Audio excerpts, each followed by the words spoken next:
Association is for affordable housing. Could each of you define for us what you're talking about when you say affordable housing? What can you do to I would like to jump in and deal with that one. Listen, I've been gone for 5.5 years, as I said earlier, and as affordable housing has become less and less, the movement of this government to get more of it has also become less and less. And so I think those who have sat here in those 5.5 years I've been gone should have been moving more aggressively.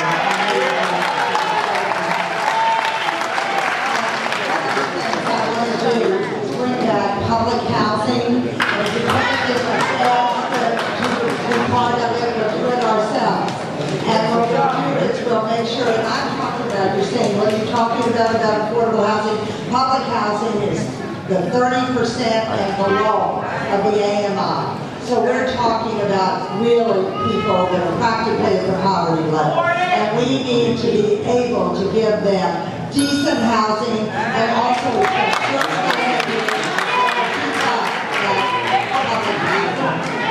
I think that Ms. Schwartz is onto something with respect to in our public housing. We have a valued public units in our city.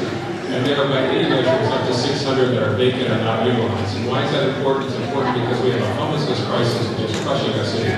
And if we could, as recently as last week, when I was walking through a board meeting, I saw these 40 vacant units. These are single, double, triple, 4-bedroom apartments. And there's no reason in the world that we have habitable units that are empty in the middle of a homelessness crisis. So we need for this sense of urgency, we need the resources to help it.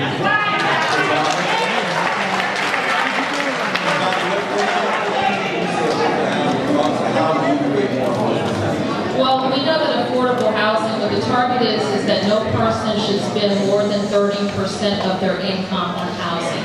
And we know that thousands and thousands and thousands of DC residents are spending more than 50% of their income on housing, which means they are house poor.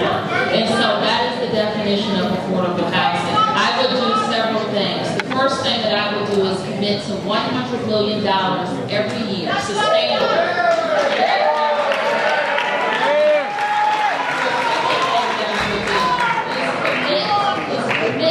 To making sure that we're renovating our public housing. Now, this is the thing. We have 8,000 units, and just about every one of them needs investment. Just about every one of them needs investment. In this government, you're right, the feds have backed up from it. So are we going to step up to the plate as a local government and use some of our housing production trust funds to invest in that public housing? I say yes.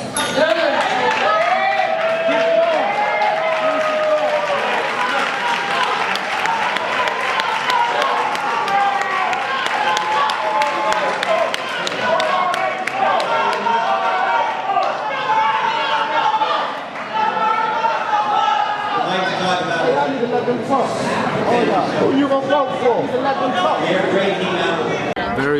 It's too much for not enough. That's my summary of the housing cause in DC. It's too much for not enough.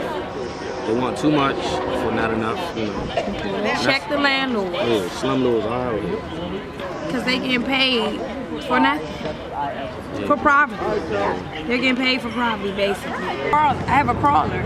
She crawls. She's getting splinters, cracks in my floor. It's like I got a hole in my ceiling right now. It's been raining all week. The ceiling has been leaking all week. They have not come to fix it yet. You did an inspection. You told me that if anything failed on my behalf, that I'm going to get kicked out, I'm going to get fined, I'm going to get this, that, and the third. But what about your behalf? You failed on your behalf. But you ain't sent a notice to say I will be to repair that ceiling, I will be to repair that floor, or any of that.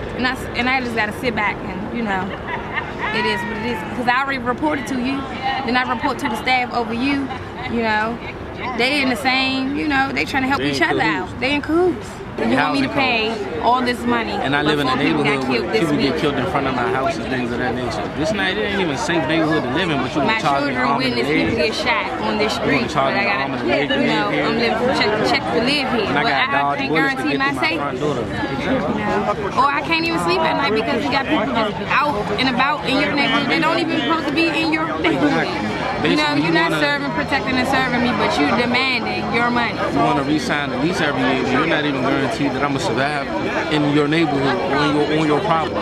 Not because of something that is not negligence, but because, you know, whatever. If I'm on your property, you're supposed to have security, be responsible for those things.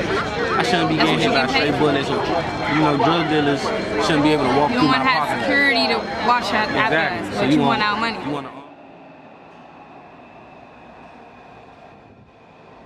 Although I do feel like I do get substandard treatment because I have a voucher versus if I was a regular tenant, there will be updates in the unit. They just do enough to get past so they can get the money from, the subsidy. I was on my job for 7 years. I made pretty decent money. It wasn't great money, but even with that decent money, it was very difficult to make sure that my rent was paid, gas, utilities, food. It's like I'm never able to pay all my bills current. So I'm able to pay some on this bill, some on that bill, just to make sure that they don't get turned off. I never have the luxury of being able to pay all my bills at one time. I'm always owing something. I can never get ahead. Okay. It hasn't always been that difficult. I'll say probably within the last 10 years, it has definitely become more difficult because the city has changed. It's not like it was. You have the population has changed. You have younger adults, younger families coming into the city, which I'm excited about. I think that's great. But at the same token, I want to be able to sustain, to be able to live here too. I shouldn't have to move because I can't afford to stay here. It's just frustrating. I love this city, but it's very expensive. I'll say I do favor Marion Bowles. I guess because one, I live in Ward 4. I have experience using and calling her office when I've had issues in my neighborhood, and she's always come through, so I can always talk about what I've experienced.